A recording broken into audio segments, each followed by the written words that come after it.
নমস্কার, কেমন আছেন সবাই? আপনাদের সকলকে এসটি কুকিং অ্যান্ড ব্লগে স্বাগত। আপনাদের সাথে আজকে নতুন স্বাদের একটি পনিরের রেসিপি শেয়ার করব।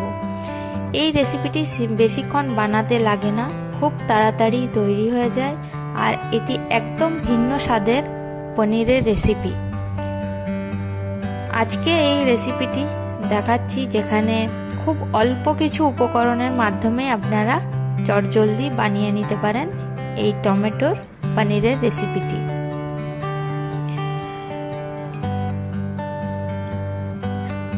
চলুন দেখে নেওয়া যাক আজকের রেসিপিটি তৈরি করতে কি কি লাগবে।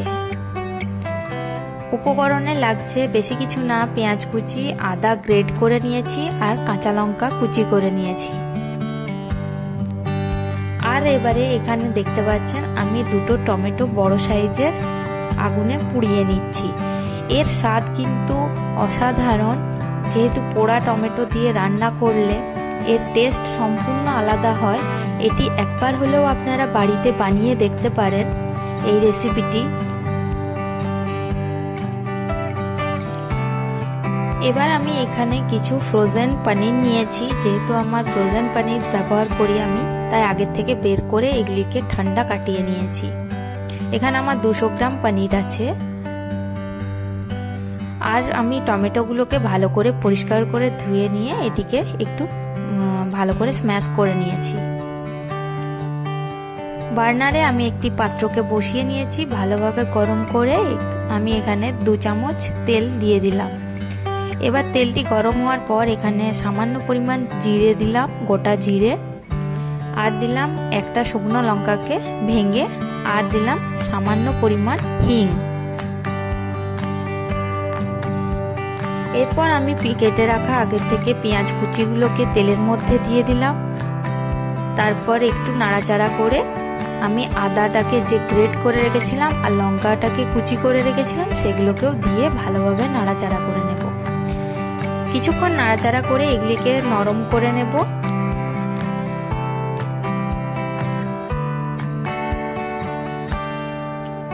নরম হয়ে গেলে এবার আমি আগের থেকে যে টমেটোটা স্ম্যাশ করে রেখেছিলাম সেই টমেটোটিকে আমি এখানে দিয়ে দিলাম, দিয়ে একটু ভালোভাবে নাড়াচাড়া করে নিলাম।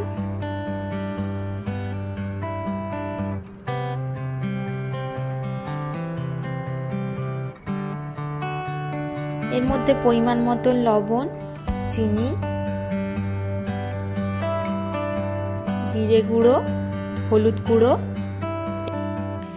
এখানে সবকিছু আমি পরিমাণ মতন ব্যবহার করেছি। আপনারা যা কিছু মশলা অ্যাড করবেন সবটা কমিয়ে বাড়িয়ে নেবেন, যতটা কোয়ান্টিটির বানাতে চান সেরকম।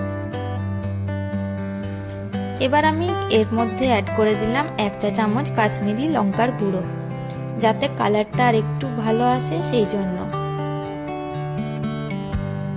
এটিও মিক্স করে নেব একবার ভালোভাবে, দিয়ে এটিকে ঢাকা দিয়ে কিছুক্ষণ হতে দেব।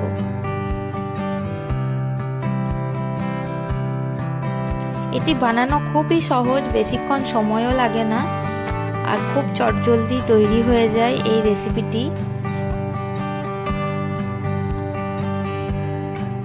আপনাদের যদি এই ভিডিওর কোনো অংশ ভালো লেগে থাকে অবশ্যই আমার চ্যানেলটিকে সাবস্ক্রাইব করে দেবেন, আর পাশে থাকা বেল আইকনটিকেও প্রেস করে দেবেন। আর অবশ্যই আমাকে কমেন্ট করে জানাবেন এই রেসিপিটি আপনাদের কেমন লাগলো। এবার এর মধ্যে আমি কিছুটা পরিমাণ কস্তুরি মেথি হাতে করে ম্যাশ করে দিয়ে দিলাম,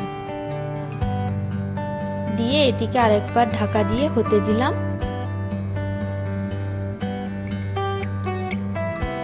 সম্পূর্ণ মশলাটি রেডি হয়ে গেছে, ভালোভাবে ফুটে গেছে। এবার আমি এর মধ্যে 1 বাটি পরিমাণ জল অ্যাড করে দিলাম।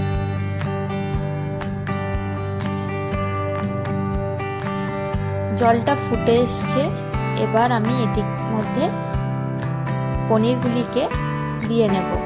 আমি এখানে পনিরগুলিকে ফ্রাই করিনি, আপনারা চাইলে পনিরটিকে হালকা একটু ফ্রাই করে নিতে পারেন।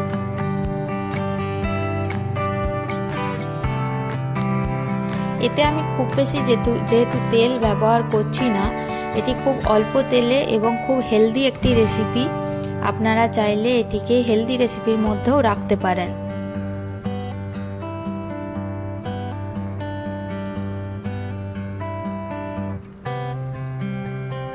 পনিরগুলিকে দিয়ে আরো কিছুক্ষণ আমি এটিকে হতে দেব।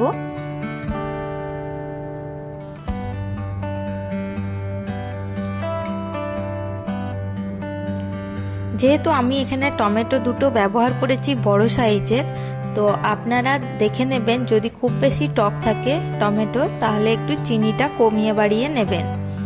এখানে আমি সবকিছুই যেহেতু আমার 200 গ্রাম পনিরের কোয়ান্টিটি অনুযায়ী বানাচ্ছি, আপনারা নিজেদের মতন বানিয়ে নেবেন।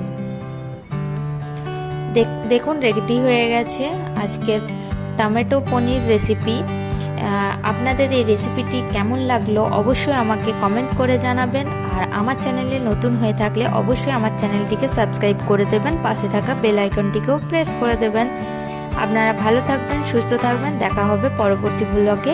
আজকে এ পর্যন্তই।